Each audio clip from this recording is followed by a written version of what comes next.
आज तक रेडियो सुनता है सारा जहां। मेरी तरफ देखिए, मेरे लिबास का मुआयना कीजिए। मेरे जूते हैं जापानी, ये पतलून इंग्लिस्तानी, सर पे लाल टोपी रूसी, फिर भी दिल है हिंदुस्तानी।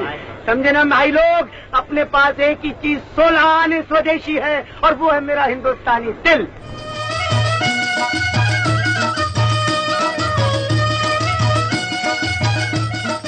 सिनेमा प्रेमियों के दिलों पर राज करने वाले सबसे बड़े शोमैन राज कपूर ने जब ये डायलॉग पर्दे पर बोला तो दुनिया भर में बसे हिंदुस्तानियों को जैसे अपनी पहचान का नया अंदाज मिल गया था। रमैया वस्तावैया, रमैया वस्तावैया, रमैया वस्तावैया, रमैया वस्तावैया। मैंने दिल तुझको दिया, मैंने दिल तुझको दिया, ओ रमैया वस्तावैया। नमस्कार, मैं हूं अंजुम शर्मा और नामी गिरामी में आज बात फिल्म इंडस्ट्री की फर्स्ट फैमिली के सबसे बड़े नायक राज कपूर की। छलिया मेरा नाम, ढलिया मेरा नाम, हिंदू मुस्लिम सिख ईसाई सबको मेरा सलाम, हिंदू मुस्लिम सिख ईसाई सबको मेरा सलाम। राज कपूर एक ऐसी बुलंद पाया शख्सियत का नाम थे जिनकी लोकप्रियता की कोई सीमा नहीं थी। वो एक ऐसे कंप्लीट आर्टिस्ट थे जो जानते थे कि पर्दा केवल मनोरंजन का साधन नहीं है, बदलाव का भी माध्यम है। राज कपूर ने अपने फिल्मी करियर की शुरुआत बतौर बाल कलाकार साल 1935 में आई फिल्म इनकलाब से की थी। इसके कुछ सालों बाद वो निर्देशक केदार शर्मा की यूनिट में बतौर क्लैपर बॉय काम करने लगे और एक दिन वो भी आया जब केदार शर्मा ने राज कपूर को लीड एक्टर लेकर फिल्म बनाई नीलकमल।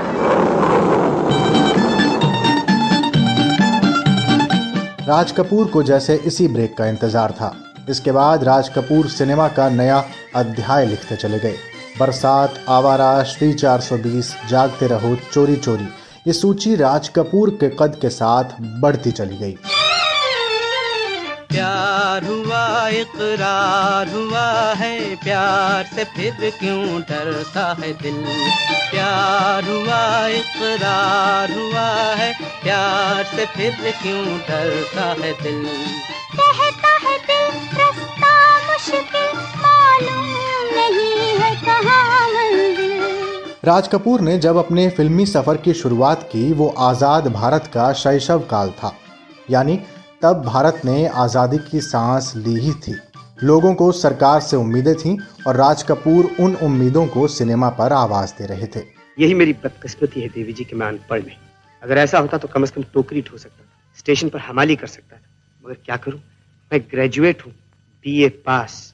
होठों पे सच्चाई रहती है, जहाँ दिल में सफाई रहती है, हम उस देश के वासी हैं, हम उस देश के वासी हैं, जिस देश में गंगा बहती है। पत्रकार प्रकाश के रे का कहना है कि राज कपूर के सिनेमा को देखते समय उस समय की पृष्ठभूमि को ध्यान में रखा जाना बेहद ज़रूरी है।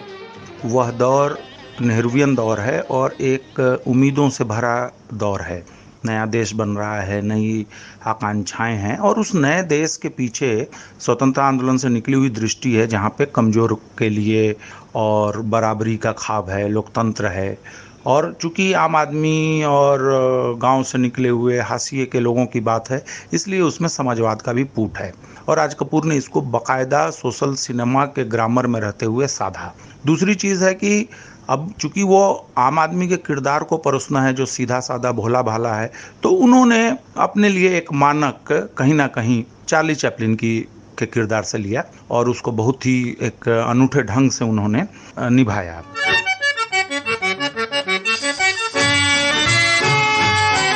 दुनिया भर में राज कपूर की जिस तरह से ख्याति फैल रही थी, लग रहा था कि वो सांस्कृतिक दूत बनते जा रहे हैं।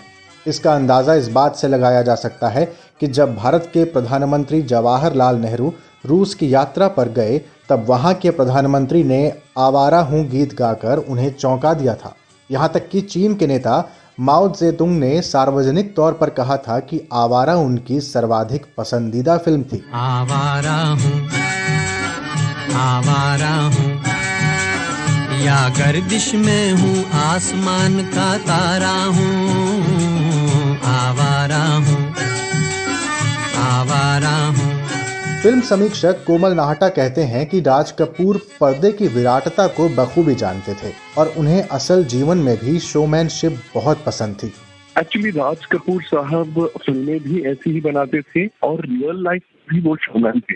कहानियां वो ऐसी चुनते थे, एंटरटेनमेंट के साथ ब्यूटीफुल मैसेज, मेटाफोरिकल होता था। जैसे उनका टाइटल था राम तेरी गंगा मैली, अब गंगा हीरोइन का नाम, राम तेरी गंगा मैली वो रियल गैंजीज रिवर के बारे में भी। तो इतनी बेहतरीन मेटाफर्स वो यूज करते थे अपनी फिल्मों में। रियल लाइफ में भी वो उनकी जो पार्टीज होती थी, फिल्म इंडस्ट्री के लोग तरसते थे कि हमें इन्विटेशन आए और उनकी पार्टीज बहुत ज्यादा ग्रैंड होती थी। तो उनकी पार्टीज में ऐसे शराब और खाना ऐसे फ्लो होता था। ये इंडस्ट्री का नाम ही शोबिज है और मेरे ख्याल से इस वजह से वो सही इंसान थे इस इंडस्ट्री के लिए, बिकॉज उन्हें शोमैनशिप बहुत अच्छी लगती थी, बहुत अच्छी लगती थी। सजन रे झूठ मत बोलो, खुदा के पास जाना है, न हाथी है न घोड़ा है, वहाँ पैदल ही जाना है। राज कपूर ने नरगिस और मधुबाला के साथ सबसे ज्यादा काम किया।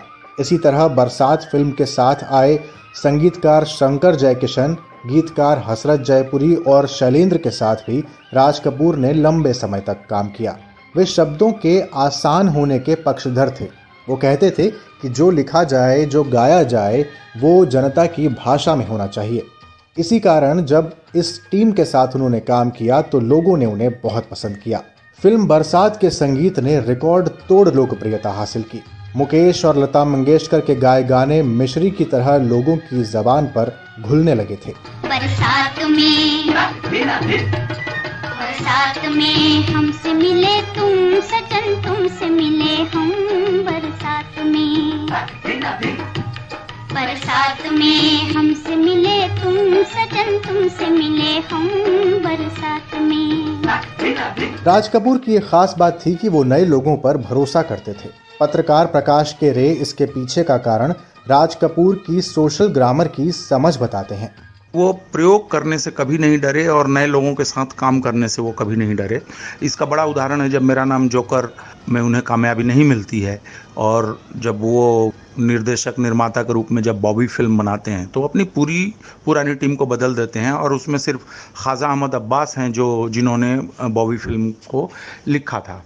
और फिर हम जानते हैं कि उस फिल्म ने भी कमाल किया। बदलते हुए दौर में उन्होंने उस सोशल सिनेमा के ग्रामर को साधा जिसको कि आज हम फार्मूला सिनेमा कह के या कमर्शियल सिनेमा कह के उसको कहीं कमतर करते हैं, लेकिन सोशल फिल्मों का, मेलोड्रामेटिक फिल्मों का अपना एक महत्व है। इसीलिए बहुत बड़ी आबादी जो है उन फिल्मों को पसंद करती है।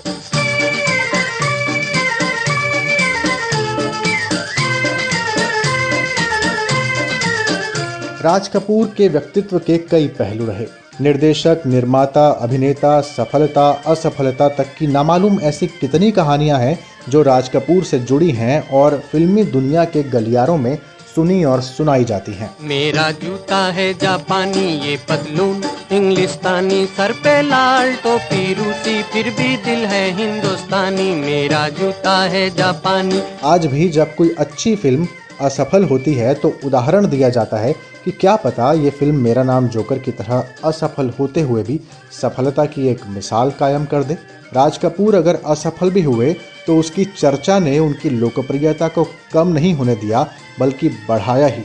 राज कपूर की फिल्में अपने दौर की सभी विशेषताओं से लैस थीं। कहता है जोकर सारा जमाना, आधी हकीकत आधा फसाना, चश्मा उतारो। समानांतर सिनेमा पसंद करने वाले लोग भले ही राज कपूर के सबसे बड़े शोमैन होने की आलोचना करते हों, लेकिन बहुत से लोगों के लिए लोकप्रियता और सिनेमाई समझ के मामले में राज कपूर खुद सिनेमा के समानांतर हैं, सिनेमा का पर्याय हैं। जीना यहाँ मरना यहाँ, इसके सिवा जाना कहाँ।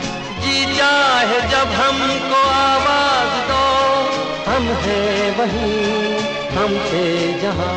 आपको हमारी ये प्रस्तुति कैसी लगी? अपना फीडबैक हमें ईमेल कर सकते हैं। हमारा ईमेल पता है radio@aajtak.com।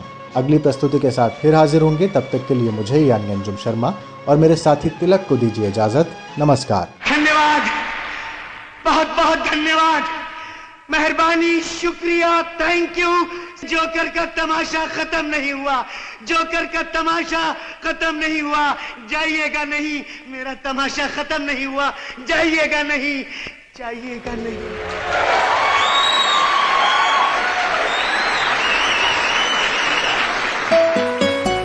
आज तक रेडियो सुनता है सारा जहां।